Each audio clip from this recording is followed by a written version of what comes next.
today. It's a part of a two-talk series we're having this week, and it's my pleasure to welcome Uwe Steinhoff from the University of Hong Kong, from the Politics and Public Administration and Public Policy department there. Today's talk was on not believing in justified wars without being a pacifist, given to us by Dr. Steinhoff, and who has published on the issue of a lot on the issue of war ethics. Most notably is his book on the ethics of war and terrorism, published by ofLegitimate Press, 2007. He also has another book on a different topic, on the philosophy of Habermas, also from Oxford University Press. And you expect somebody who writes a book on Habermas to be a fan of Habermas, and I think Uwe is not a fan of Habermas, so it's basically an attack on Habermas. So, demolishing of Habermas. He's also now finished a book on torture, and I think it's on its way to appear soon, I guess. So, if you are interested in torture as well, that's venue for you. So anyway, we'd like to welcome you all, and I would like to also add one thing. This is part of a series lecture series on philosophy and public policy that is organized in collaboration with the Carnegie Mellon Foundation in New York. So please join me in welcoming Uwe Steinhoff.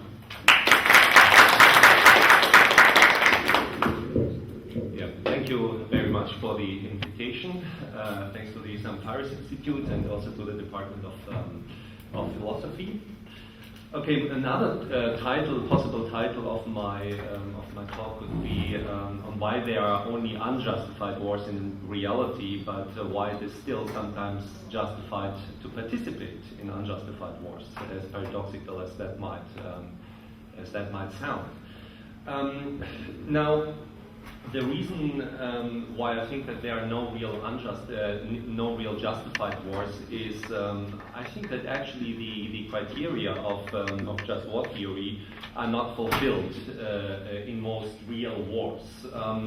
As you know, there are several different criteria for in just war theory, and of course different authors interpret them differently, and some authors think some of these criteria are completely unnecessary, so that the war could be justified without fulfilling these criteria, while others might invent some new criteria. Usually in just war theory you have 6 criteria for entering a war, which is normally just cause, so you have to have just cause to fight the war. Then legitimate authority. Some legitimate authority has to decide within your state that you can go to the war, which would be, the king or the parliament, something like this. And maybe with guerrilla movements, it could be some kind of guerrilla leader who has popular support, something of that sort. Then the criteria of right intention. You have to go. You can have a just cause, for example, to fight a war, maybe. But the existence of a just cause doesn't mean that you fight for the just cause. The existence of a just cause could be that there's a genocide going on in the other country, and you could, with proportionate means, end it if you military intervene. That means you have a just cause. However, this might not be the actual cause, the actual reason why you're going to this country. You might think, oh, this is just an excellent opportunity to have a pretext and say, oh my God, I want to end the genocide, but actually you want to seize the resources, the natural resources of this other country, for example. That would be right intention. Then, of course, the criterion of proportionality, which it's very difficult, unfortunately, to say what is proportionate in a war and what isn't. But basically, it means that a war to be justified, it is not supposed to produce more mischief than it actually averts. Then you have probability of success. Many people think that the war should have some probability of success in order to be justified. This is, for example, one criterion I reject. I think this is true in some wars, but not true in others. I find the idea absolutely weird that, for example, if one state or population is basically facing genocide, by some kind of superpower or something like this, And they just know we can't win. You know, at the end, whether we defend ourselves or not, we will all be killed.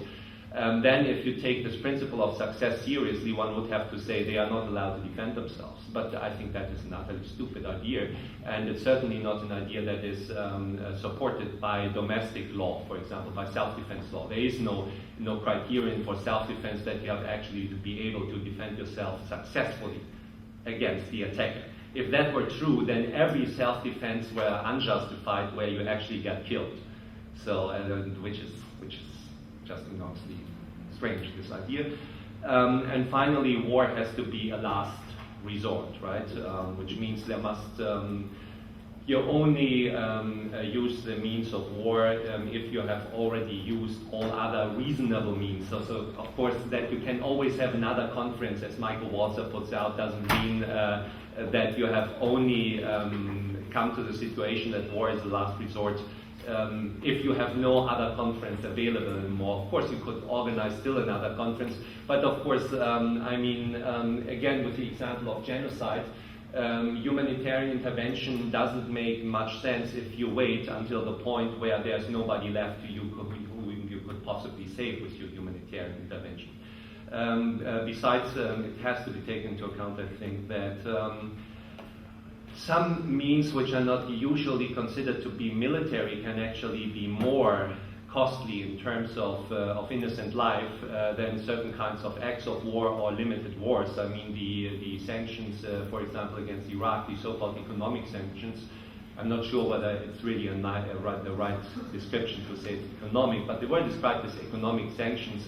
I estimated to have cost the life of about 500,000 civilians.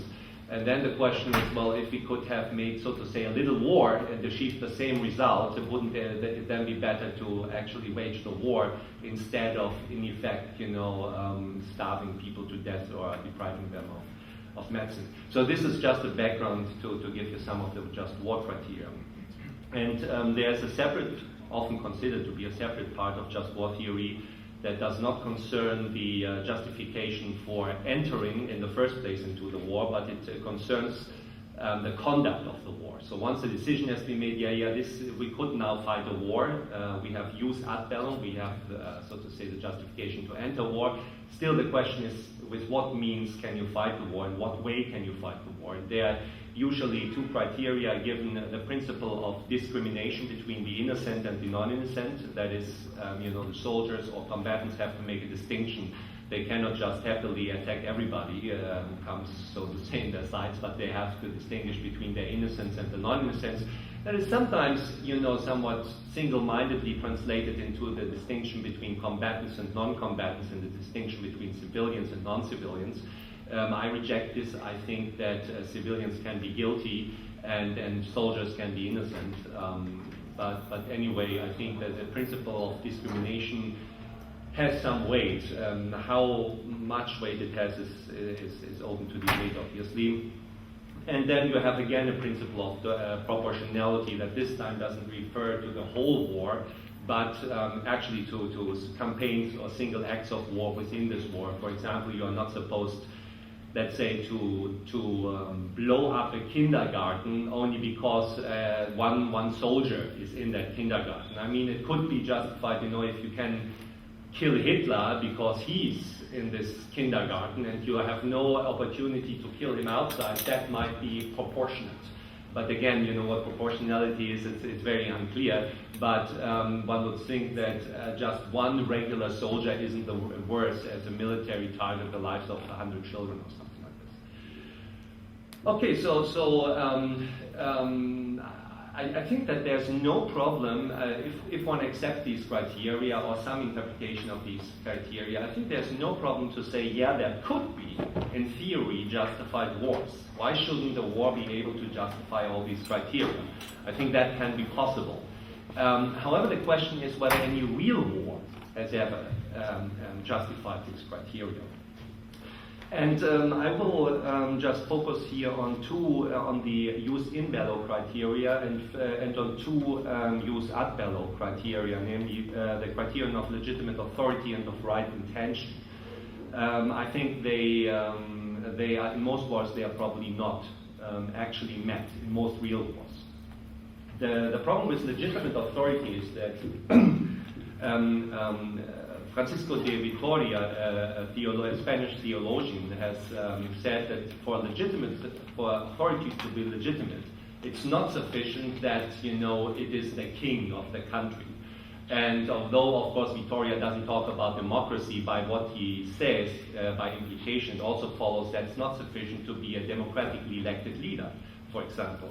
But he says for authority to be legitimate, this authority has actually, before making a legitimate for the purposes of just war theory, right? For this person to be a legitimate authority, to be able to legitimately decide we are going to war, this person has actually to adhere to all the arguments, and especially also to the arguments of those people who say this is not a justified war.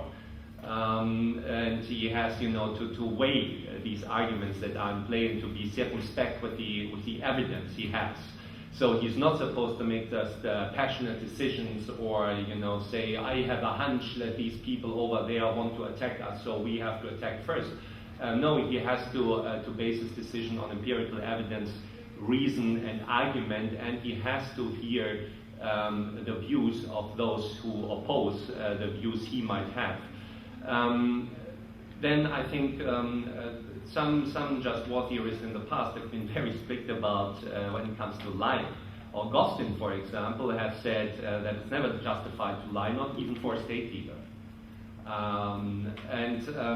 So probably one could make an argument that in order to be a legitimate authority, you're not supposed to lie to your populace either in order to get their support for entering the war and something like this. Now, if all this is true, then you can see that, of course, a lot of state leaders, for the purposes of just war theory, were not legitimate authorities when they made the decision. I mean, George W. Bush, for example, didn't want to talk to the Catholic bishops who actually opposed an attack on Iraq. He just said, I don't want to talk to these people. So he would already not satisfy one of the criteria set out by Suarez. Now, I don't say, of course, there are other people who think that you don't. There are other people who interpret the criterion of legitimate authority differently, right? But I happen to think that that Vitoria is actually correct in saying that it is important for legitimate authority to make an informed decision. And it seems to me nearly self-evident, of course, that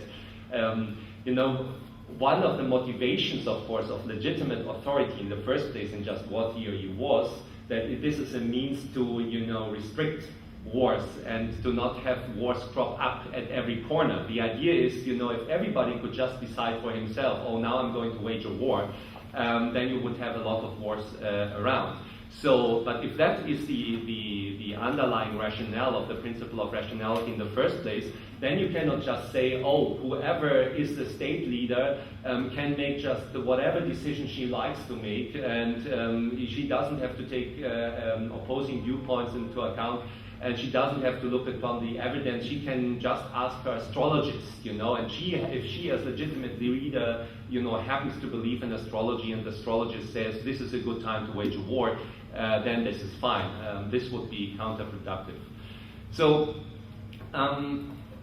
if you look into history, then you will see, of course, how a lot of state leaders have, manipulated public opinion, have lied, have not paid attention to the actual empirical evidence. So that I really think that the criterion of legitimate authority is very difficult to see justified in any kind of real war. And we have, of course, some recent examples about not taking into account empirical evidence and about lying to the population. So this is one criterion. The other criterion is right intention. So it isn't sufficient to have a just cause, but you have actually to wage the war with the right intention. Again, if you look into the history, it seems that people have all kinds of ulterior motives, which in itself, is not bad. I, for example, I have a certain kind of very lenient interpretation, actually, of right intention. So I don't say that, you know, for example, if you stop a genocide, or if your intention is to stop a genocide, it has to be this pure intention. If the state leader or whoever is, you know, about to wage this war also has ulterior motives in the sense that he thinks, oh, this is also a good, you know, opportunity to just enhance our strategic standing in the region or something like this, I wouldn't say that this is wrong. It is not wrong for this person, you know, to want to enhance the strategic standing. What I say is the person has to have, or the state leader or whoever makes a decision, has to have the intention to let its actual war effort be restricted by what is admissible for achieving the just cause, right? So he cannot do anything that is not really necessary for achieving the just cause. A domestic example, maybe a silly example, I don't know, if you see somebody's, a person you like, but this person so far doesn't like you, right? But this person is attacked on the street by some kind of evil aggressor. And you know you are stronger than the evil aggressor, and you want now to save this innocent person's life or whatever.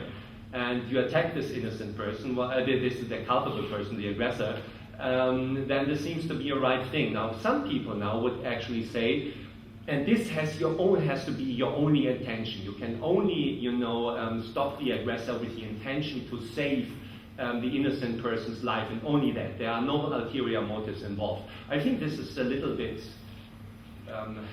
how to say, it's a little bit too Catholic for my taste. It's like saying, yeah, you are allowed to have sex, but please don't have fun while doing it, you know? And this seems like, psychologically speaking, a little bit silly, actually. So I think we have to accept that people might have some ulterior motives. So if you attack this culpable aggressor, also with the idea, oh, if I save this innocent person, I will have the added value that this innocent person will now like me. I don't see what's wrong with this. You don't have to be a saint. In other words, that's what I'm saying. So I'm in a certain way already a kind of more lenient than quite a few other just war theorists, and especially just war theorists of the older tradition, let's say. Now, but even if you are so lenient, I don't think that right intention has very often been justified by actual state leaders. I must always laugh almost if I hear, especially a lot of British and United States writers write about the Second World War and taking this as a paradigm example. Michael Walzer, for example, has written why the Second World War was different. And then, you know, there's the big Nazi threat, which is right, there was a big Nazi threat.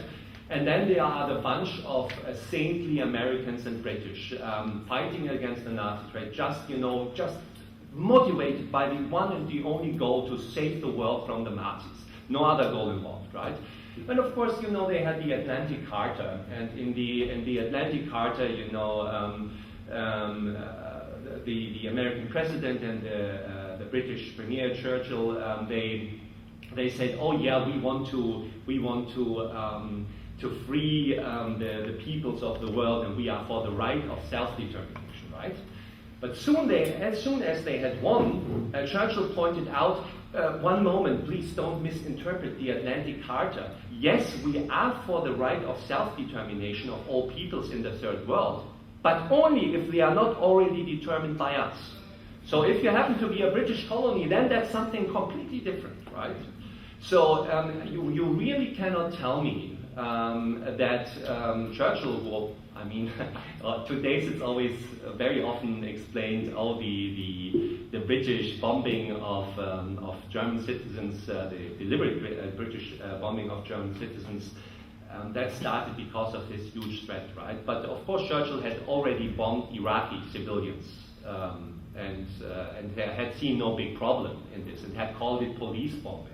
I don't see how you can call the carpet bombing of civilians police bombing. It's not quite clear to me. But anyway, he of course wanted to keep Iraq, you know, as part of the British Empire. And I think now with right intention, I gave you the domestic example of this guy who's trying to save this innocent person from an aggressor. So, and I said it's okay if he's doing it, she or he's doing it with the intention that this person also likes him or her, right? But of course, it's not a nice example, but suppose that the person is actually getting raped, and the other, the savior, so to say, comes to fight off the rapist, but not only with the intention to save this person, but to then later on do the raping him or herself. This, of course, is not a right intention. This is a wrong intention. Even given that the one fighting off the first aggressor is, I don't know how to put it, but a less cruel rapist or whatever. So I'm not I'm not any moment saying anything of the sort that the Americans or the British were as evil, as the Germans. I mean, I am German, as you might have noticed. So in the Second World War, I think it is pretty clear who the most brutal parties were. That were actually the Germans and were the Japanese. There's no doubt about it. But the fact that you have some, supervillains in the world doesn't make any normal murderer less a murderer. So in this sense, I just don't see that on Churchill's, on Great Britain's side, this was a pure intention to save the world from Nazism. There was also the intention to save Great Britain from a very strong competitor, and to do the exploitation of certain countries and the oppression of certain other countries themselves. And with regard to the United States of America, they used the Second World War in some areas of the world, for example in Latin America, to really enhance economic influence. And of course, if they were so concerned about the freedom of peoples, they wouldn't have propped up so many dictatorships. So I think there was also strategic interest behind it. Now, this is one example which, by by a lot of just war theorists, is taken as a prime example, of right intention. And I think this isn't correct. Now, sometimes I hear the objection, but what do you say? Shouldn't they have fought against the Nazis? No, that's not what I'm saying. Elizabeth Anscombe, a famous British just war theorist, she died just in 2001, I think, or 2002. When she was 19, she was British, right? When she was 18 or 19, she wrote during the Second World War a piece saying that the war waged by Great Britain against Germany wasn't justified. She said a war would be justified. It's justified to wage a war against Germany, but this war that we are actually waging is not justified because, of course, the war that was actually waged involved the terrorist bombing of civilians. It was actually called terrorist bombing even by Churchill himself. So you can quite readily make the assessment, yeah, we can wage a war against Germany, but then, of course, jus in bello is important. You can also say we cannot wage the war in the way we are waging it now. Okay, so you can look around in history whether you find right intention justified. I think it can be it can be in some real wars be actually satisfied as what I would call pure wars of self-defense, where one side defends itself against an invader without any kind of further intention to annex country of somebody else or annex resources of somebody else. That could be a right intention. So I don't say that it has never been justified, right intention. I say that a lot of cases where it is assumed that it has been justified, where it has been satisfied or where it has been fulfilled, it has not been fulfilled at all. So this, so much about right intention. Let me now come to the principles of jus in bello, discrimination and proportionality. Now, a lot of people think that discrimination, the discrimination between innocence and non-innocence, is completely independent of the principle of proportionality in war, jus in bello proportionality. I don't think that this is correct. I mean, and Anscombe would agree. I mean, once you have you kill such a disproportionate number of innocent people in your attacks on military targets, it becomes disingenuous to say, oh, we discriminate between civilians and non-civilians, and we try to somehow, or innocents and non-innocents, and we try to somehow spare the lives of the innocents while, you know, not sparing the lives of the non-innocents. If it's becoming too disproportionate, the so-called collateral damage, or as I used to call it, the concomitant slaughter, if this is becoming too disproportionate, then you cannot genuinely say or honestly say that you really abide by this principle. I mean, the kindergarten example is one thing. It seems just weird to say, oh, we are discriminating between innocents and adults, and then say, oh, we only attack the one soldier, you know, in that kindergarten, and in order to do this, we throw a daisy cutter on the whole kindergarten, blowing up the whole thing. But really, our real target was the one soldier who just went quickly into the kindergarten in order to go to the toilet. That seems downright silly. It would also be downright silly to, by Al-Qaeda to claim, oh yeah, we really discriminate a lot between innocents and not innocents. We just wanted to blow up this one guy sitting in office 3515 in one of the World Trade Center towers. You know, in order to do that, we had to blow up the whole thing. That also seems rather dishonest. And of course, and Enskan, whom I like a lot in these, if it comes to these matters, she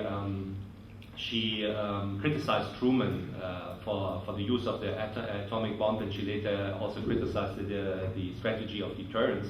She said it's really ridiculous to, you know, send a nuclear missile to some other countries that blows up 5 million people, and then to claim, oh, we only send it over there in order to destroy this one silo where there are few nuclear bombs of our enemy. She says this is just so disproportionate as not to satisfy the principle of proportionality.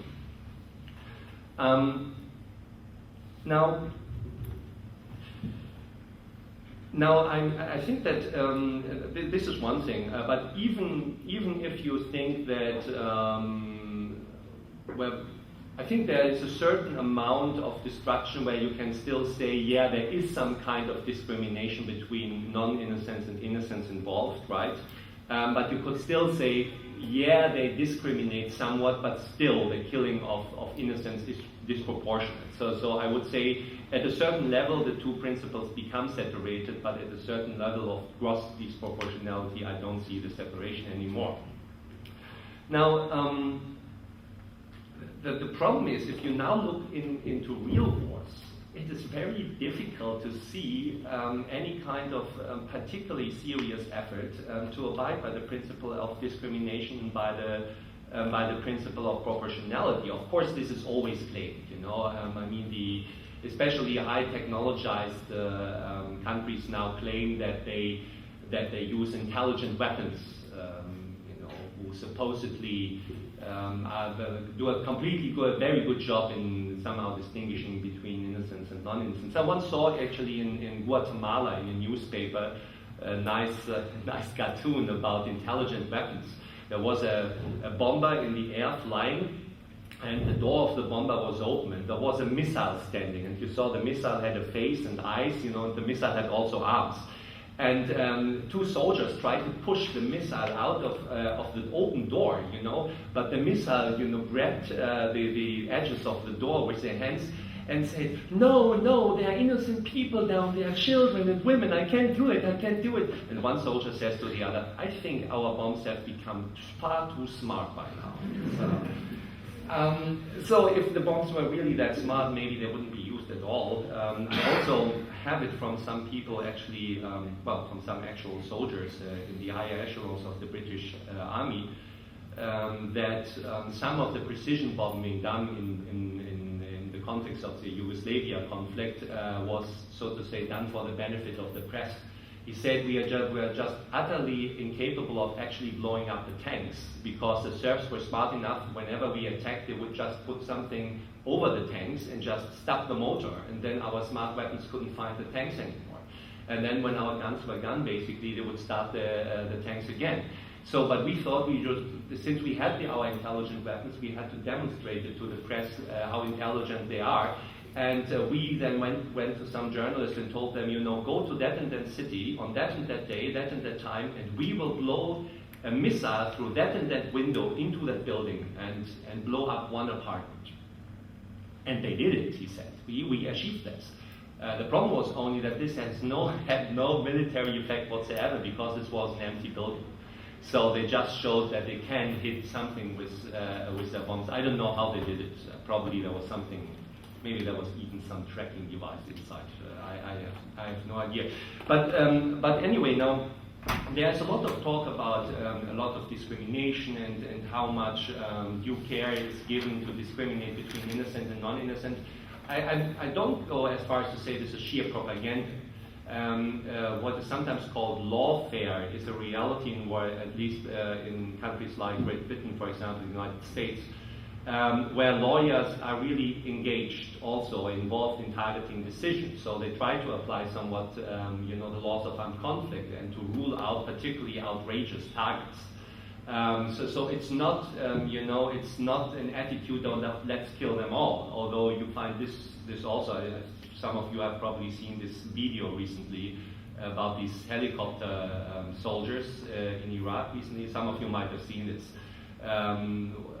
Where one helicopter, where a helicopter fighter actually said, oh, they are down there, a couple of people are running around, and I think one of them has a gun, hasn't he? And this guy had a camera. It was for everybody visible that he had a camera. And he called headquarters and said, what should we do, I said, I think he has a gun. Yeah, I think he has a gun too. And so they escalated each other into saying he has a gun, and then he started fire. And they were talking about one guy with a gun in a group of a lot of people. And then after he started firing, then the one in the headquarters said, kill them all, kill them all. So this is a principle of discrimination in action, so to say. Again, on the one hand, I think there is some kind of discrimination going on, but I think it's not nearly, there's no abidance really by the principle of proportionality. I want to give you a quote by Michael Neumann, who has written on this. He says, strategic bombing aims at military installations, factories important to the war effort, or vital infrastructure. It is often impossible to mount such attacks without inflicting civilian casualties. One might suppose that before undertaking acts that we know with moral certainty will kill innocent civilians, we would require a very high degree of certainty that the act was truly necessary. But not at all. For one thing, as a matter of fact, military men rarely, if ever, claim anything like such certainty. Of course, there might be yet unconceived strategies and tactics that would work as well or better. Besides, the strategic bombing strategy could fail or prove far less effective than supposed. Usually, the proponents of a particular strategic bombing campaign claim only that it would confer an important local advantage, not make the difference between victory and defeat. In practice, military men use air power largely because they fear that otherwise they'll take considerably more casualties and because they'd rather not test unproven alternatives. And Neumann concludes from this, the doctrine of double effect has questionable authority, but even unquestioned, it does little to raise expected collateral damage, morally above terror. The principle of double effect basically says that you are allowed to kill people as a side effect of your attack on a legitimate military target, but you are not allowed to kill them, so to say, deliberately, in the sense that it's the purpose of your attack to kill them, or, for example, that your killing them is a means to achieve some other goal. And Neumann's argument here is that between disproportionate collateral damage and terrorism, there's not really such a big difference. And of course, many philosophers now reject the doctrine of double effect anyway. Still, I think that that he's probably right that military men, are somewhat nonchalant, so to say, about the application of the principle of double effect and about avoiding harms to civilians. But I don't think that this would in itself already undermine the distinction between the deliberate killing of innocents and the collateral killing of innocents. I mean, not the distinction itself. Another question is how morally relevant this is. That's a completely different question. It might not be relevant at all, and a lot of philosophers have argued that it is not. Now,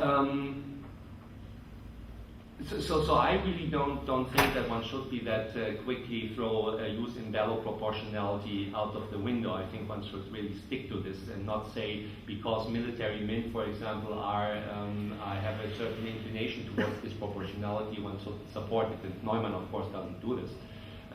However, Michael Walzer, for example, he comes very close of throwing the proportionality rule actually out of the window. He says, the proportionality rule posits that civilian deaths and injuries, euphemistically called collateral damage, should not be disproportionate to the value of the military victory that is being sought. But because I don't know how to measure the relevant values or how to specify the proportionality, and because I don't think that anyone else knows, I prefer to focus instead on the seriousness of the intention to avoid harming civilians, and that is best measured by the acceptance of risk. So he thinks proportionality in itself is rather unclear, but the acceptance of risk for soldiers is important. So Michael Walzer thinks that you can abide by the principle of discrimination, at least in the way that your soldiers assume certain higher risk for their own soldiers in order to avoid the killing of innocent bystanders, in a way.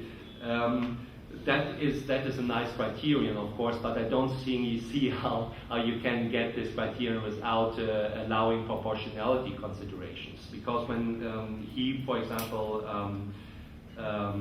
he says, I quote again, but there's a limit to the risk that we require. These are, after all, unintended deaths and legitimate military operations, and the absolute rule against attacking civilians does not apply. War necessarily places civilians in danger. That is another aspect of its hellishness. We can only ask soldiers to minimize the danger they impose.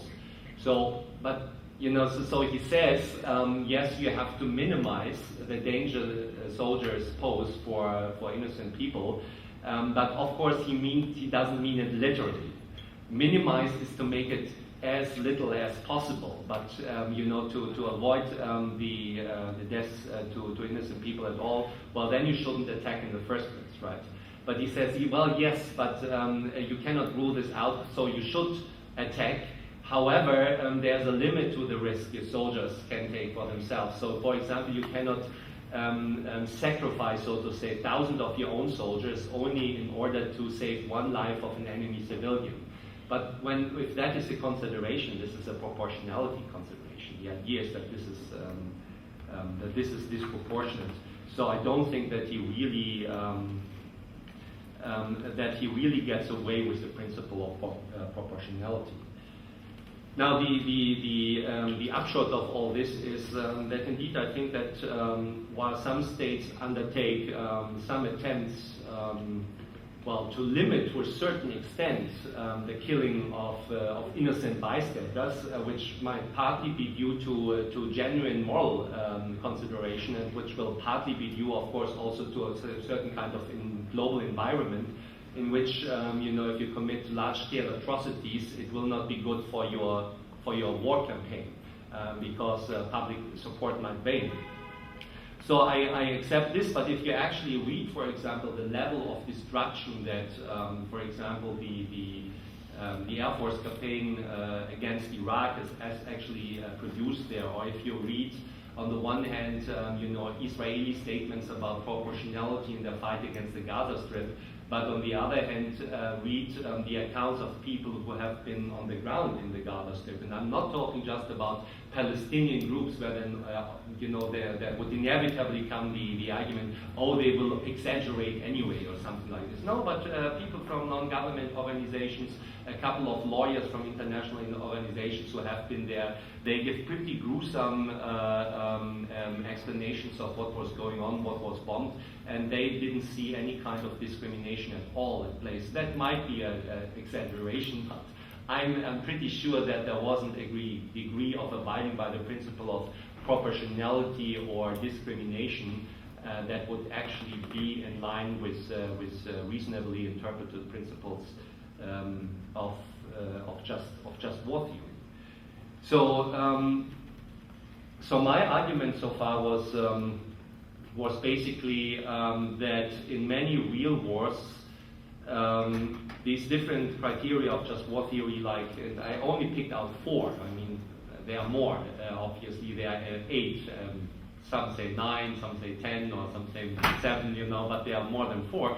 I just picked out right intention, legitimate authority, and the 2 in-battle criteria of discrimination and of proportionality. Now, I think there are very few wars that really just justify one of them, but to think that there should be any war that justifies absolutely all of them, all of these criteria, I think, for me, this is nearly preposterous.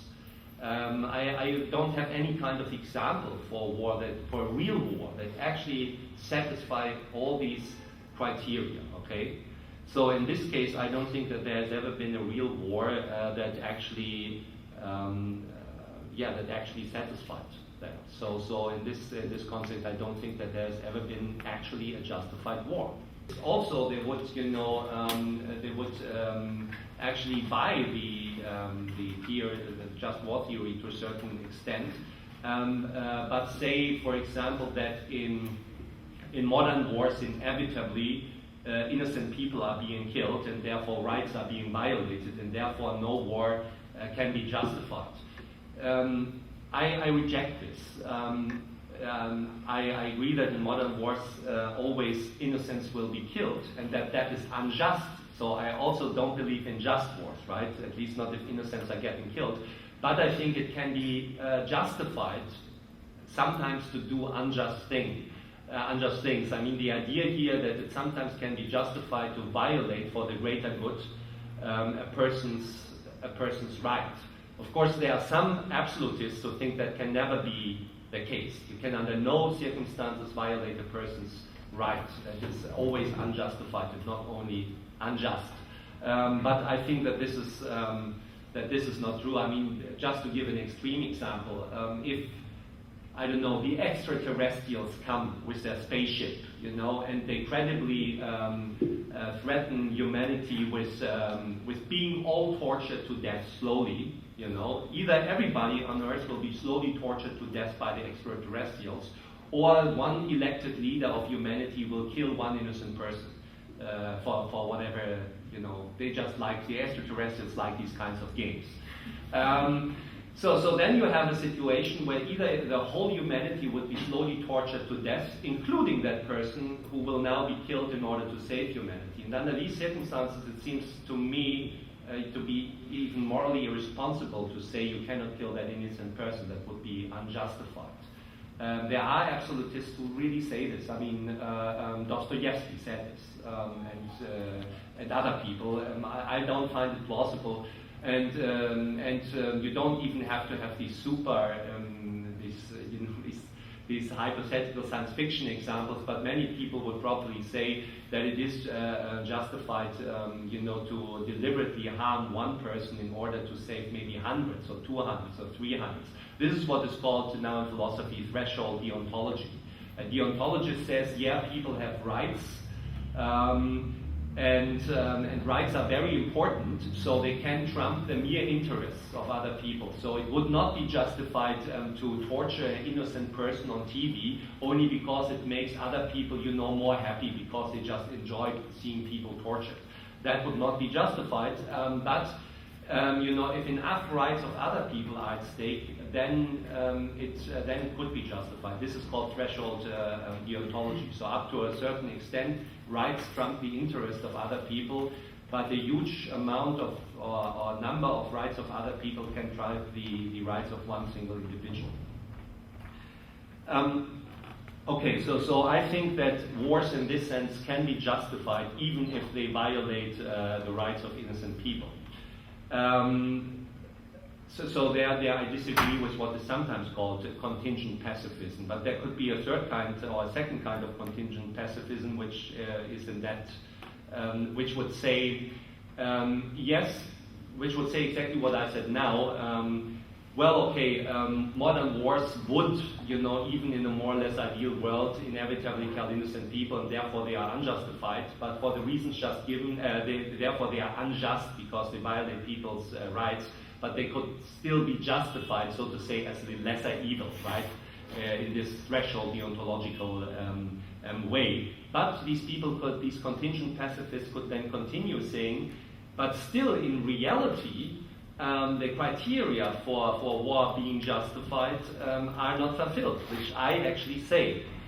But then they could still go one step further, and sometimes pacifism, comes, and actually very often pacifism comes not only as an abstract statement about whether wars can be just or justified or not, but whether what we as individuals have to do or not. And so a pacifist, in my sense, would be somebody who says, don't participate in any war. This would be the absolute pacifist. Don't participate in any war whatsoever. The contingent pacifist would say, don't participate in any real war because real wars will never really be justified, okay? So I'm not this kind of contingent pacifist. I say real wars will probably never be justified. At least not in the foreseeable future, and I don't think they have been justified in the past. However, I say you can still participate in them, justifiably, actually.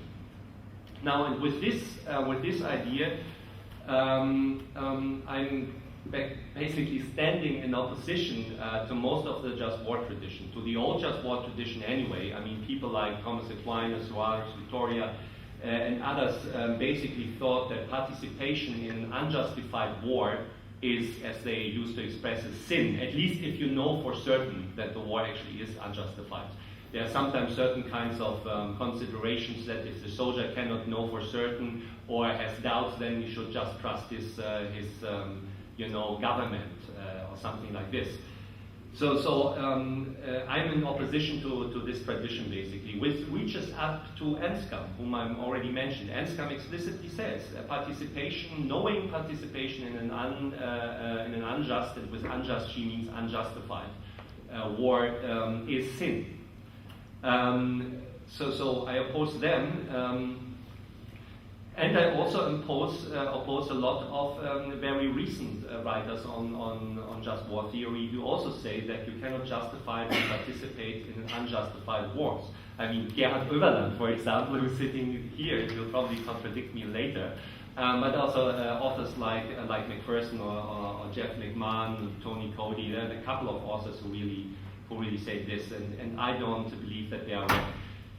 I am in line with Michael Walzer, who thinks that you can justifiably participate in an unjust war, but I'm not in line with his justification. His justification is basically, he seems to see only two possibilities, which is kind of silly. Either the soldiers have been forced to fight the war, and then if the war should be a crime, then it's not their crime, but it's a crime of their leaders who forced them somehow, at gunpoint or whatever. Or they somehow consented to waging a war, and then it's not a crime because consenting adults supposedly can just kill each other if they have so consented. This argument has no applicability to most of real wars whatsoever.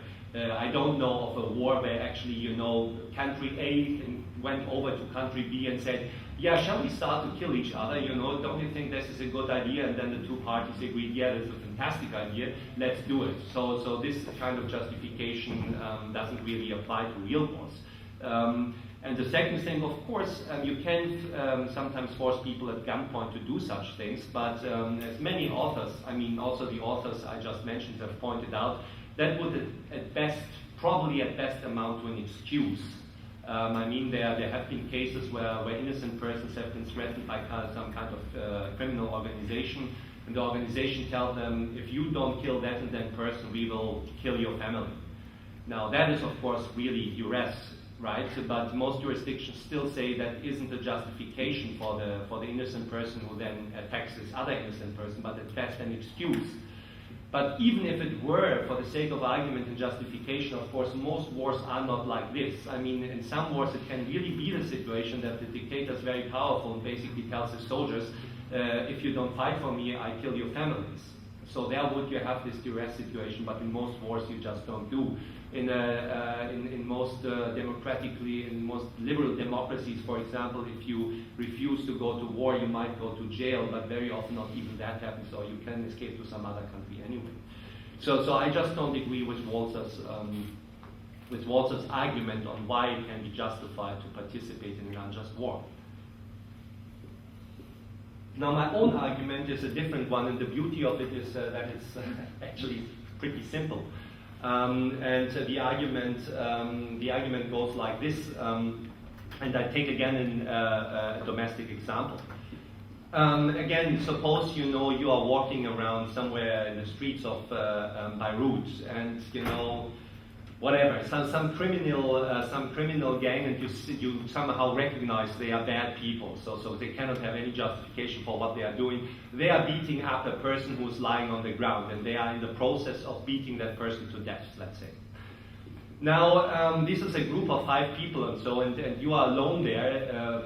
You're not completely alone. The other group who's there I will mention in a moment, but you alone couldn't do anything. If you tried to intervene, you would only get yourself killed on top of it, and the other person would also still be killed. So that doesn't make sense for you to intervene on that occasion.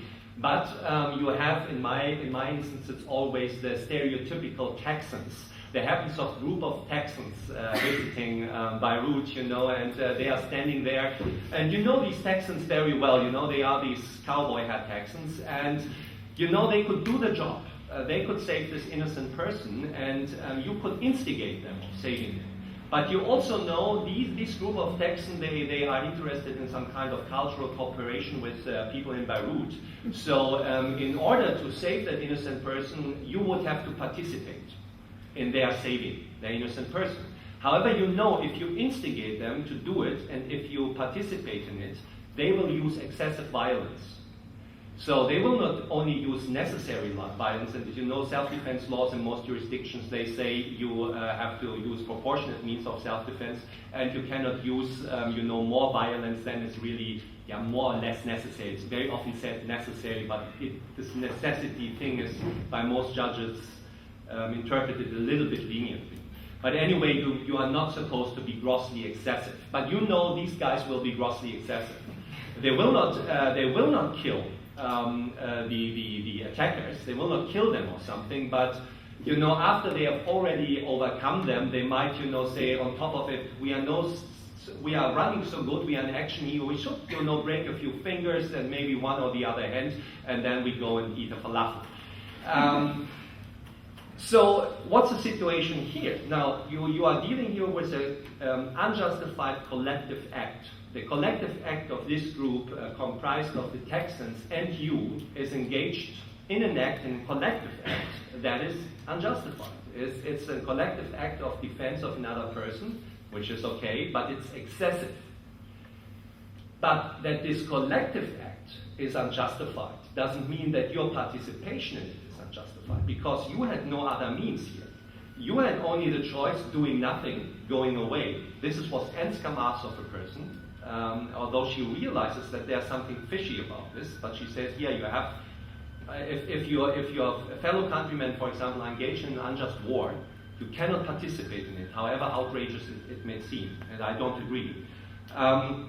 So your position was that you can either do nothing, or you can try to do something, but you wouldn't be successful, or you would participate in an unjust collective act. And I say, the mistake of most just war theorists is to just think that participation in an unjustified collective act must itself be unjustified. And I think my thought experiment here shows that this is just not the case. So with that in mind, coming back to the light bombing of Germany, right? I said that the Second World War, is waged by the Allies against Germany, was unjustified. Of course, the German war waged against the other side was much more unjustified. I just say this, for the record, that nobody misinterprets me. But still, I think the war is waged by the Allied was unjustified too. But what is the situation for the individual soldier there? You know, the individual British soldier, for example, sees his country under attack by really a not very nice power. Actually, the idea of being defeated by the Nazis is quite abhorrent. And he cannot, he cannot say to Churchill, I don't like your war. Can you not have a little bit different war? And I would participate in that one. Well, he can say it, right? And I actually say it would be the duty of citizens and of soldiers to try to influence an unjustified war that is unjustified for the reasons given, to make it justified, or at least if it comes to the conduct of war, right? So they have this duty there. But if this is not possible, or if in the end they know it will never be completely justified, I think you cannot ask them to just stand by. I mean, sometimes you can, it depends on the circumstances, but in this case, with Great Britain, I don't think this was the case, that the British soldier just had to say in the face of the Nazi threats, oh, this is an unjustified war we are waging, therefore I don't take part in it. I think he could justifiably take part in it. Yes, so that is pretty much my position, why it can be justified to participate in an unjust war. And if you not only talk about justifications, but about duty of civilians, it can, of course, or citizens in the country, sometimes citizens can have, so to say, a justification, maybe even an obligation, it depends, to actually support an unjustified action if they don't have an alternative. Again, for really pretty much for the same reasons as given before. There's nothing new entering here. Maybe to make this slightly perhaps clearer with another example, this alley example where this guy is beaten up in the street by somebody else and you can only save him by cooperating with a group of Texans or something is comparable to, in a certain way, comparable to a situation where you are attacked by an aggressor and you could stop this aggressor if you had a taser, right? He's trying to kill you, but if you had a taser or stun gun, like these Star Trek ray guns where the people just get unconscious, then of course if you have it, you should use that. You shouldn't blow up the guy, right? But if you don't have this, and if then under these circumstances you can save your life only by using the other means, blowing him up, for example, then I think you are justified in doing this, and this is how law sees it, right? If you don't have any alternative, then you can take this alternative, well, within obvious limits, of course, but this alternative that works. It cannot be disproportionate, giving the alternatives you have, but you have to take into account reality. That's where we are living. So this alley example is something similar. You don't have, so to say, the taser.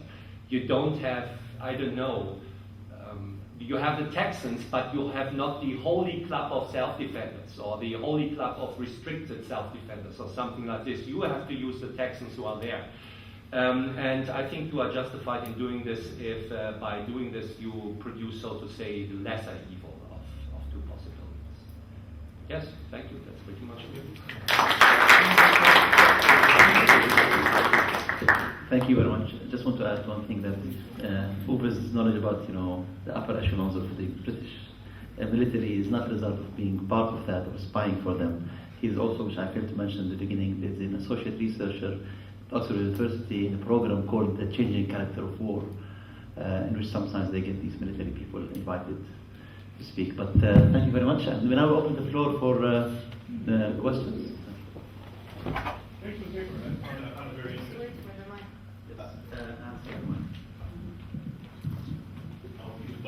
Thanks for the paper. I found it very interesting.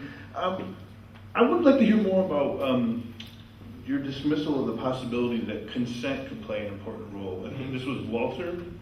Yeah, Walzer just mentions this in passing. Okay, so, well, I don't think it really ever happens that soldiers sort of consent, I'll fight you, you fight me. But at least in non-conscript armies, the soldier consents to follow the orders of his leaders. And he knows that he or she knows that within the range of those possible orders might be at some point, we're going to go into this country, fight and shoot at people, and you're going to get shot at.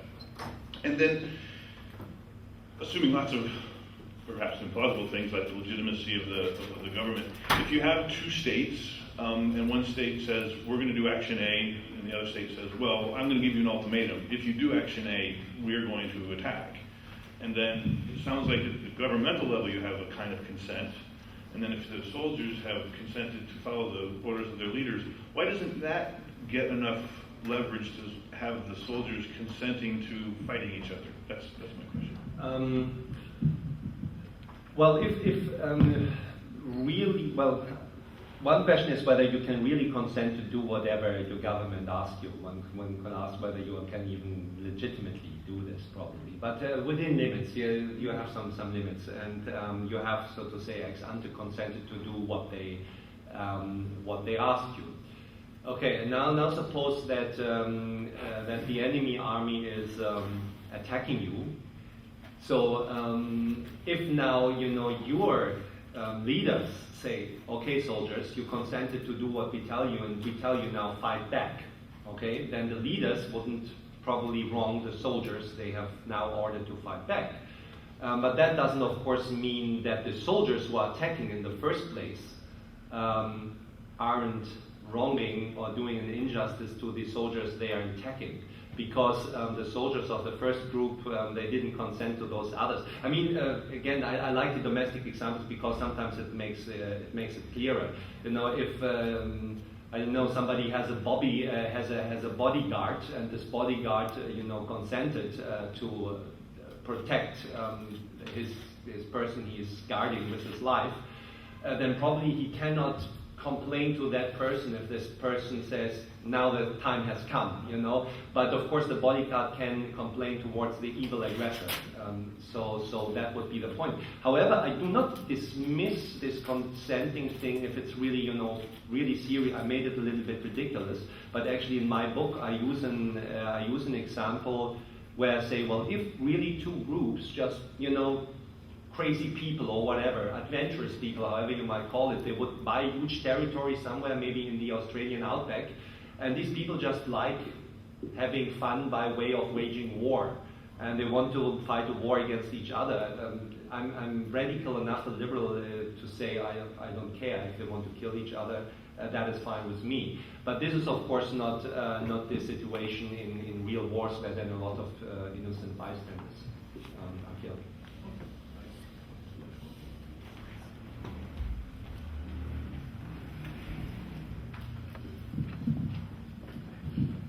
Thanks. I have two questions. One about proportionality, and one about the justice of participating in what may be an unjust endeavor. So about proportionality, not too long ago I was reading, I think, on the Red Cross website about proportionality, and it was described somewhat differently than in the quote I think you gave from Walzer, that proportionality demands, in the context of a conflict, that each act of aggression, the objective of each military act of aggression be weighed against the threat to civilian casualty or non-combatant casualty. And it struck me that this is actually a very powerful, this was a post-Geneva international agreement. I'm not sure which one, you probably know. It struck me that this is a very powerful principle if in fact it had any weight upon militaries or nations, people in the business of waging war. So I was wondering where you stood with respect to these various just war principles. Because it seems to me that, it just wasn't clear to me, because it seems to me that these ought to be enforced or called upon in a very aggressive way, and that would have a good effect, namely limiting military aggression and possibly also limiting war. So if you could say more about that, I'd appreciate that. The second question is with respect to your example about the possible justification of participating in an overall unjust aggression. Your example is persuasive, and perhaps you would it's much easier. But I guess the question on most people's mind would be more like, well, what about the German soldier or the American soldier in Vietnam or now in Iraq or the Israeli soldier, et cetera, who are participating in acts of aggression that by many people's lights are unjust. Now, my question is, so what is the principle, if there is one, by which we can distinguish the person who's participating in an overall unjust act and is doing so justly, from the position who's participating in an unjust aggression but is also doing so wrongly and unjustly. It seems to me the redeeming feature of the example you gave with the Texans was, well, there's some right intention, right? And with the British soldier, well, he could at least call upon self-defense or some other way to redeem his actions. But those same kind of redeeming intentions don't seem to be present in lots and lots of other conflicts. So I was wondering if you could give some kind of principled distinction between when participation may be just or unjust. It's a complicated question, which is much debated, I think. But one thing in this domestic example was, of course, the point of the lesser evil. I mean, in this case, participating here with this group of the Texans is a lesser evil because you save an innocent person. However, if it's the other way around, if you know that by joining the Texans now, well, yeah, they will save the innocent person, maybe not, you don't know, because once they are, let loose, they think, oh, now let's just kill everybody, like these helicopter pilots. Now, if you see this coming, of course, you should steer clear of this situation.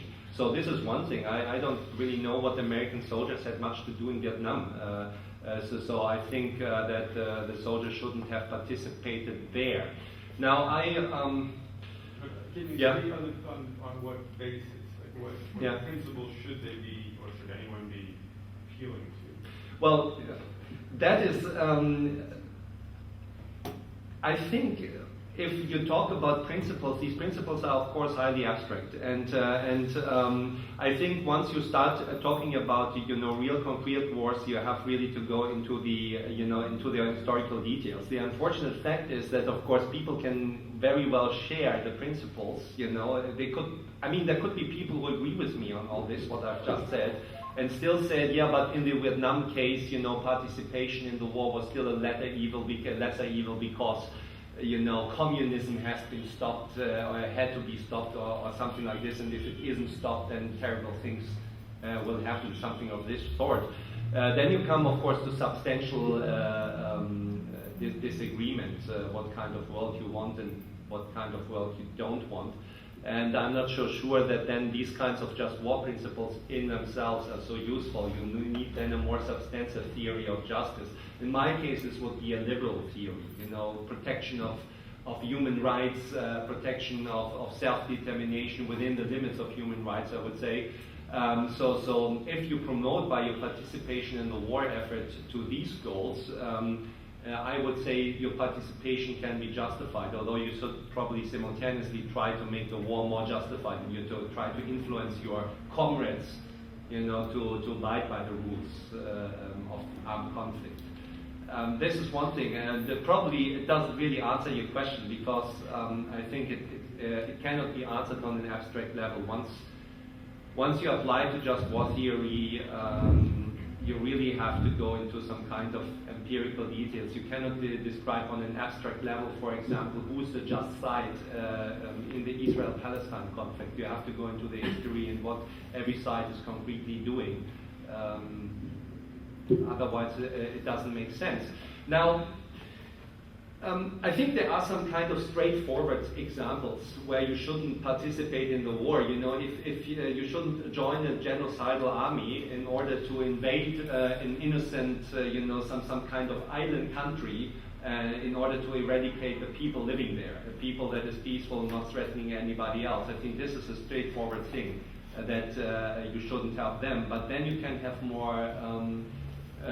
much more difficult cases. And I myself have argued, for example, that that at least the soldiers on the American side or on the British side in the Second World War were liable to attack.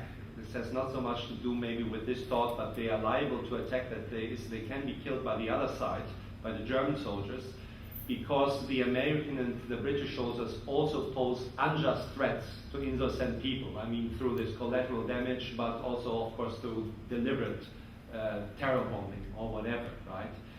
But to be quite honest, this is the tough question also for me. How far does this go? Even if you are, so to say, even if you can kill another person, so to say, justly, you wouldn't wrong this other person. Even suppose the German soldier wouldn't wrong the American soldier by killing him. That doesn't yet mean that he's justified in killing him. To give again maybe somewhat domestic examples, if it comes to capital punishment, a lot of human rights group people say that everybody has a right not to be executed. Capital punishment is morally absolutely wrong. I disagree. I think that someone like a serial killer and rapist doesn't have a right not to be executed. So if you would execute him, you wouldn't wrong him. You wouldn't violate his rights. However, I think it's just not a good idea to use capital punishment for several reasons. It's much more that it would undermine certain kinds of social values, and the probability that you might actually execute innocent person is going up. So even if you would not, if you really had the guilty person and are reasonably sure that you have him, even if you might not violate his rights, you still perhaps shouldn't, you still wouldn't be justified in actually executing him. This would be my idea. And this could be the same with Germany, where I would think that at least definitely in the first phases of the war, Germans were not at all entitled to take part in it. The attack in Poland was just ridiculous. There was no possible justification whatsoever for that, in my view. The problem is what happens later. The Russians weren't that nice either. You basically say once they won and invaded Germany, they were actually, egged on by this guy on the radio station who said that it's the holy duty or the communist duty or whatever of any Russian soldiers to rape German women. And actually, they fulfilled their duty in Berlin and elsewhere. So in this case, then what is the situation of the German soldiers standing there and saying, oh, the Russians are coming, so to say, and I know what they are up to. Should he run away or not? To be honest, I'm not sure about this. And this is unfortunately the most difficult part of just war theory, how to apply it directly. I'm much more certain about some abstract principles than I am about the concrete application, but also in part because I do not want to talk about things I have not really very good knowledge about. So still some kind of historical knowledge I would have on certain things before making a very clear judgment. That didn't answer probably your question. And about proportionality? Or maybe that Well, proportionality, just briefly, this is of course the most difficult the most difficult principle in certain ways, and if you ask different people about proportionality, you never get a clear answer, and I won't give you a clear answer anyway. I'm never really sure what is proportionate and what isn't. I see, clear examples of disproportionality. For example, this one recruit in the kindergarten example, that's for me just obvious, right? But other cases are not that obvious. Is it proportionate to kill one person in order to save 9? Is it proportionate to save 10, 100, 102? I really don't know. I think it depends on the circumstances, as they used to say. With this, with the military advantage thing, you refer to this principle of proportionality in the laws of armed conflict. Yes, that is a nice formulation, but what does it mean? It gives us a military advantage. What does it mean that the military advantage is proportionate? Again, I'm not quite clear about it, but what I see is that the intention of the military people is very often not guided really by this proportionality consideration. They claim it, but then, in doubt, just bomb everything. In doubt, if there is an ammunition factory, just bomb it, and don't think so much about how many civilians there might be killed. I think it is very difficult to apply this principle in practice, although I think that in most wars there are inevitably clear examples where the people didn't abide by the proportionality principle. Thank you very much for your talk. With all the examples you brought about what the meaning waging war, my feeling that that you pay only attention to casualties, to human casualties. What about what I called spacocide, when not genocide? When you confiscate land, you expel people, and so on. My feeling also that the modern war is much more sophisticated than how you describe the principle that will govern whether a war is just or unjust, or even the question of proportionality. I will give you maybe two examples. One, from Palestinian-Israeli conflict. I mean, I work quite a bit on it. Israel used checkpoints in Palestinian territories, often to exercise suspended violence and not enabling violence. It means that checkpoints is not really to completely impede the Palestinian mobility, but to completely disturb their everyday life. It means that you cannot set any appointment because you don't know at what time you can reach the place where you should go, whether you will go or not. So the violence of suspended violence much more important than enabling enable violence. I mean, the concrete, the fact that you cannot move, and so on. I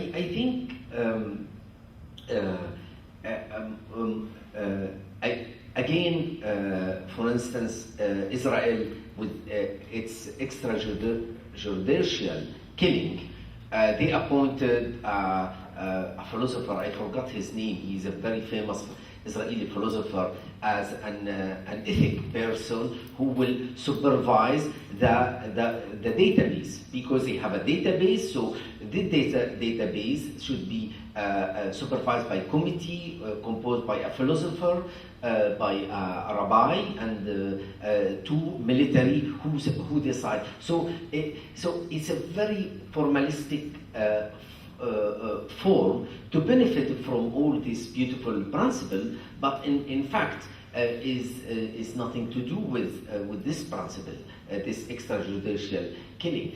I am saying that I'm saying that because my feeling, for instance, I observe Human Rights Watch statements, and for more than 10 years. Not 10 years, 7 years. And I noticed that they are so formalistic that every time one kill another, so just they report a Palestinian kill two Israelis, one Israeli is killed two Palestinians. I mean, for instance, they don't have in their statement settler, the idea of settler, they don't have.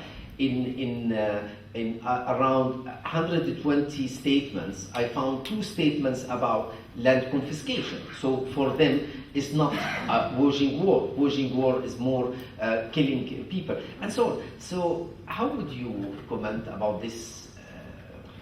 Well, in the principle of proportionality, you have, of course, to take all into account. So I mean, if you have outrageous environmental damages or damages to cultural landslides, this all counts. So I just, so to say, focused on one point, because you can make then the case clearer. But of course, I completely agree with you. Now, this with the checkpoints, of course, this is a nice example for wrong intention. I think that the Israelis have an interest to in a certain way, uphold a certain kind of hostility within the Palestinian population. This is my opinion. I think they would be somewhat flabbergasted if suddenly all the Palestinians would turn peaceful, and say, praise Israel, but give us back, our part of the territory. Because then, of course, the other side, the Israelis cannot good object to them. It's much easier, it's much more convenient from public relations standpoint for Israel to point to the evil terrorists, so to say, and therefore, upholding a certain kind of hostility within the Palestinian population seems to be strategically relevant, so to say. That would be a point with right intention. Now, you say all these abstract principles maybe not really apply. Well, I think they do apply. My point is precisely that they are not fulfilled that they are not really fulfilled in real or in real wars or in real conflicts. Now, just war theory also is not a theory that applies to everything. Of course, just war theorists have written about targeted killing and so on, which I think can, under certain circumstances, be justified. I mean, if you think about it, what is targeted killing? If a sniper, one soldier shoots at the other soldier, that's also targeted killing. That's probably not what you mean, but I think targeted killing, yes, can be justified. But another point is, of course, this the whole point about always looking about casualties in the terms of people being killed. I mean, not only killed people speaking, but too. And of course, sometimes Israel has used, it has been criticized by certain organizations, including Israeli organizations, in trying to fly under the radar, so to say, to use kinds of weapons that actually mutilate Palestinians without killing them, so it doesn't appear in the statistics. So yes, all this has to be taken into account. And generally, I would just say the African philosopher Anthony Kwame Appiah is right when he says, "My philosophy is that everything is more complicated than it at first appears." So. Yeah, you will not be able to take into account. Thanks. About the concept of disproportionate action compared to deterrence. Let's say you have a branch of the military that's committing genocide. Mm-hmm. Would it be terribly wrong for you to wipe out the entire military to make sure it doesn't happen again, to show other people that it's just simply wrong to commit this act of genocide? Mm-hmm. In cases like these, I think the intuition wouldn't be so much as disproportionate action is bad. Right, it was heavily criticized, obviously, by many Germans, especially by German ex-Nazis, obviously, who didn't want to be shot at the wall. So, I mean, when I give, that liberals very often, they don't like this talk about you can execute people and stuff like this. So I very often get this kind of criticism. How can you see that capital punishment can be justified? I do not really say this, at least not in the domestic case, but I just fail to conceive how a serial rapist and killer necessarily has a strong complaint, if he's being executed, okay? So, and to be quite honest, with war criminals, I'm still not sure whether my opposition to capital punishment holds up there. For example, when I saw the Romanian Revolution, right, where the people basically overcame this disgusting Ceausescu government who has tortured a lot of people and really enjoyed it, obviously. Then parts of the people clapped members of this Securitate security service who had killed and tortured people to death. They clapped them to death in the streets. And I dare to express my sympathy for this kind of action. I could really very well understand this. Now you can say, well, expressing your sympathy is one thing, philosophically saying that's justified or not is another thing. Philosophers are supposed to be, very certain about everything, but I'm uncertain about a lot of things. But I would say if this would be the effect, and it might well be the effect, that if you just, put these war criminals against the wall and kill them, that this might be a deterring effect, and this is good. So I think you should have due process, because if you don't, then the other side can always say, oh, this was complete victory justice. They say it anyway, but of course in the Nuremberg examples, this was actually a well-conducted trial with a lot of evidence, which made it then for the sympathizers for Nazi Germans very difficult to still say Hitler was a nice guy, But I don't object at all that they hanged the bunch of criminals. I don't object to this. I don't object to Saddam Hussein being hanged. I have no problem with this. Maybe they should have done it another way, but I mean, this is liberalism taken seriously. Nowadays, you know, when you hear liberals, people think about John Rawls and about bleeding hearts and so on. If you read actually liberals like John Locke and Immanuel Kant, who always have to be used as an example against all kinds of things. You know, oh my God, capital punishment is so terrible. Well, he thought it was justified. So if you go back to these readers, to these authors, they have a different attitude. So maybe I'm much closer to you than you might think.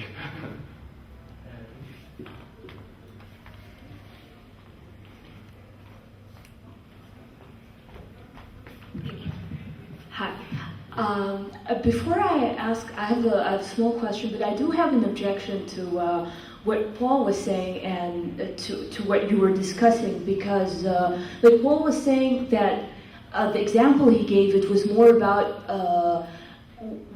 in this case, disproportionality would be good because you would be deterring by wiping the entire army. But I mean, for me, it's more a different question. It's not as if these two.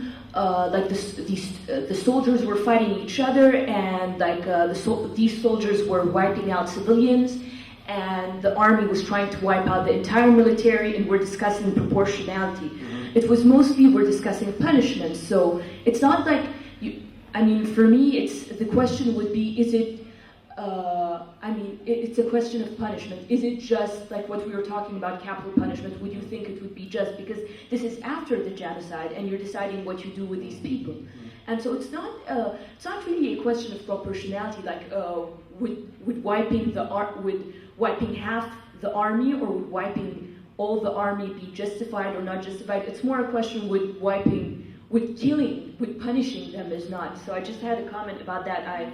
It was confusing for me. But also another question, the example you gave about the German women being raped, like we were talking about whether it's just and justifiable, you went from the example about, what was the example you gave? You went from the example where it was unjust but justifiable, and you gave this example, but you didn't talk about it. Like you didn't say whether it would be unjust for the Germans to stay and fight the Russians, and it would be unjust and justifiable, or would it be just and justifiable? Like for me, I felt that it would be just and justifiable rather than unjust, and so I just wanted to ask your opinion. Thank you. To start with the latter first, I think in their fighting back against the Russians, the Germans, I mean, I don't think that they would wrong the Russian combatants, right? But they might still wrong innocent bystanders, by collaterally killing them then fighting back. So I think they would probably not be just. So this distinguishes me from authors like Jeff McMahon, who all the time talk about just combatants. I don't think that in real wars you really have just combatants. You might have in space, and maybe on sea, that might be possible, but not in real, actual land wars. So I think in that situation, again, this is an empirical question. The question is, might not, the terror or the series of rapes have been earlier, sooner in a way, if the Germans hadn't fought back at a certain point. They have to take this into account, right? So these are just, unfortunately, questions that hang together with empirical facts and empirical speculation. So I am inclined to think they would be justified, but I'm not, that completely certain about that situation. But they were certainly not justified to launch this attack in the first place against Poland and against Russia. The first point you made, yeah, that's a very good point. I think we had in our discussion two different things, and we indeed confused this. Wiping out the military of the other side can mean, just blow them all up with your rocket while the war is going on. This is one thing, and I think, of course, killing the enemies can also be disproportionate in certain circumstances. I mean, actually, and this one has to give credit to the British and the Americans for this. In the Iraq War, they refrained from just, mowing down all the Iraqi soldiers, because they had the impression these soldiers are for large part really forced by Saddam Hussein. And it doesn't make sense to just mow them all down. They could have done this, but they really refrained from this. And I heard from several persons about this, and this seemed to be quite honest, these concerns. So it could be disproportionate, but if you have really this example of the genocidal army attacking, take the German example. If then the Russians had said, okay, this is it, we have the ultimate weapon and we blow up the complete German military headquarters, this wouldn't even be disproportionate at all. I mean, this would solve the problem much more elegantly. If they are dead, then probably the war is over. So this is one thing, but the other thing is, of course, punishment after that, and that is you're completely right. That's a completely different kind of proportionality that pops up there. That's correct.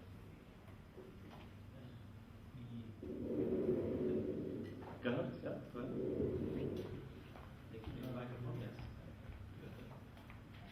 Yeah. First, just a short remark about what the Germans should do. Probably they should have taken the women and run. That's probably what they should do. But what I have problems with getting clear of is when you talk about that the war is unjustified. Right? So, I mean, in your example with the Texans, so why is it permissible for this person to engage in the attack even though they use unnecessary means? Obviously, because what they are using are not disproportionate means, right? Because if this guy in the first place could have killed them all, he could have done that, right? Because the situation is so that 5 people are trying to kill one person, right? And they are culpable. They are not innocent. So, in general, most people will say that it's permissible to kill these 5 people to prevent. So if you have no other means. Yeah. So and he can't do that. But then we have these these Texans, and they do even less than that. So obviously it's no problem. For him to engage, right? For him to engage, that's no problem at all. Because and even though if they were really bad and just went for killing them, even then people participate, right? But even though these Texans could have stopped the whole affair with punching them lightly in the head, but they don't care. They don't want to do that. So his only option is to kill them by using the Texans. If they don't want to use the Texans or a gun, it doesn't matter. Well, I don't see how this, somehow affects my point. My point is that... No, it doesn't really affect your point. I think, I agree with you, but I don't see that as a problem here. And what makes the problem for me is when you talk during your lecture about these unjust wars, right? As an audience, we get the feeling that you have some feeling that they shouldn't have been fought or something like that. But that's not your point. Your point is just that they should have been fought differently, right? No, my point is that the war is identified by the actions that take place in the war. So indeed, I think the Second World War... but I mean, certain wars shouldn't have been fought, right? Yes. For example, Germans should not have attacked Poland, right? Yeah. So that was disproportionate, lack of cause, everything, right? So it shouldn't be fought. But then you have the British war against the Germans, right? Yeah. Most people think that should be fought in the way it was fought, given the option that there was no other option, right? There was another option. Of course, yeah. So obviously, ideally, it should have been fought in a better way, and that also could be something almost everybody agree about, right? Well, then it would have been a different war. I mean, a war where you kill deliberately, large numbers of innocent people, and until the end of the war, you go on to bomb one city after the other, only to get rid of your surplus in bombs. It's just a different war of one where you fight for the same aims, but with completely different means. I mean, a war is a collective act. It is defined by, the single act it's comprised of, constituted of. So I think that the actual Second World War, as it has been fought, was an unjustified war, even on the side of the Allies. But, yes, and that means, by your standard, only that it should have been fought slightly different. It should not have been stopped as it was fighting. I mean, and most people will agree about that, right? It should have been fought slightly better from the part of the alien. But it shouldn't. They shouldn't stop the way it was fought if that was the only alternative. Well, that's what I'm saying. They should have fought in a different way by fighting. But you are not suggesting that it shouldn't have been fought the way it was fought. His alternative was just to let the Germans do what they wanted. No. I say that Exactly. I say that the Germans should be fought in the Second World War. That with Issam, I think a war should have been fought against the Germans, but not the one that has actually been fought. No, you're not saying that either, because you are saying actually that even the war that was fought should have been fought if the alternative was not to fight any war. That's what you're saying. Because but what you want is that it should have been fought better, right? Yes. More in alliance with your ideal, Yes. just war theory or whatever, right? Yes. But given that that was not an option, let's just assume simply that is not an option. Either you get the war that Churchill fought, or you will not have got any war at all, so that the Germans got it their way. And that's not what you want. Yes. So you're not arguing against this war in the sense that it should not have been fought, right? No, that's not right. I think, and this goes back to Joshua's point. I think But we something. lack vocabulary. That's the problem. Because ideally, the war should be fought with compliance with all these various criteria, right? That will almost never ever happen, obviously. Right? Given the extent of human psychology and everything like that. So, but if it gets too far away from the ideal, it's just the kind of war that shouldn't be fought at all. For example, the German war against Poland, right? But a lot of wars are in between here. So if the alternative is not to fight it, it should be fought. But if the alternative is a more morally good war, that one should be preferred. But if that is not an alternative, we should fight the real war. Well, there was an alternative. The alternative was not to fight the war that has actually been fought. There was the alternative on the collective level. I mean, Churchill could just have said, we Brits, we just abide by the rules of armed conflict and we won't engage in terror bombing. This was a obvious possibility, and of course the strategies were discussed, you know, in Bomb and Command, and there were concrete political reasons why they adopted for this bombing strategy. So it's just not true that there were no other possibilities. Of course there were other possibilities. They made a political decision to wage the war they actually waged.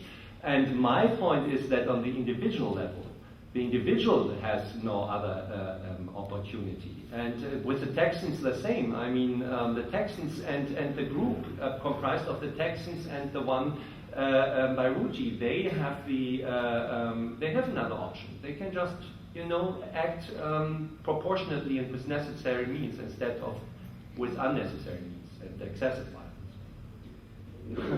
Here, the discussion a bit. I'm sure keeping you here. So, the idea probably here is that, and probably this relates to Joshua's question as I understood it, that there seems to be some conditions that are not necessary. One can put it this way: some conditions are not necessary for making the war unjustified. They're desirable, pretty bad if they don't happen, but they're not necessary for making the war unjustified. If those are not met, you can still have a justified war, and therefore it would still be just for you to participate in it.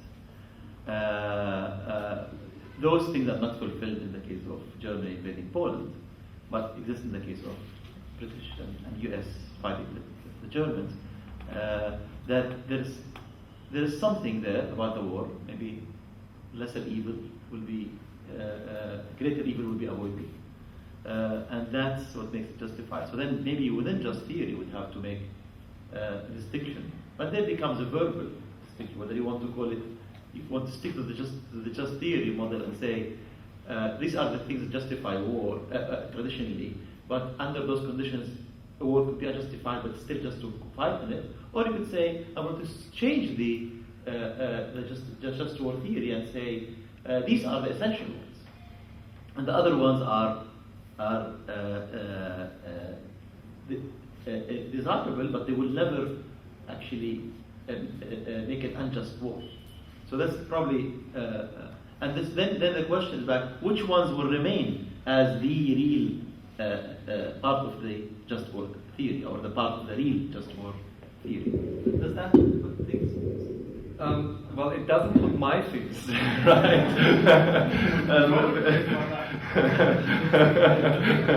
Because that's not at all what I'm saying. I say,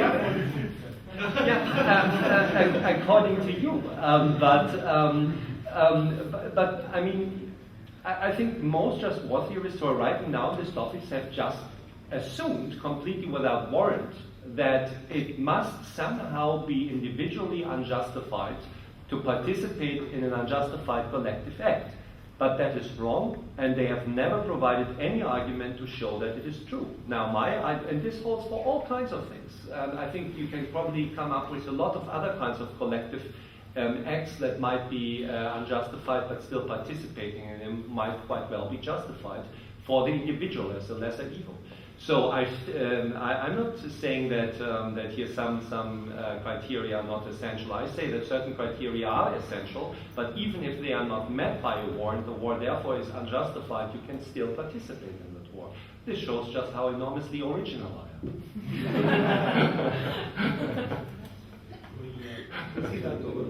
Yes, I know. Well, thank you very much for attending the talk.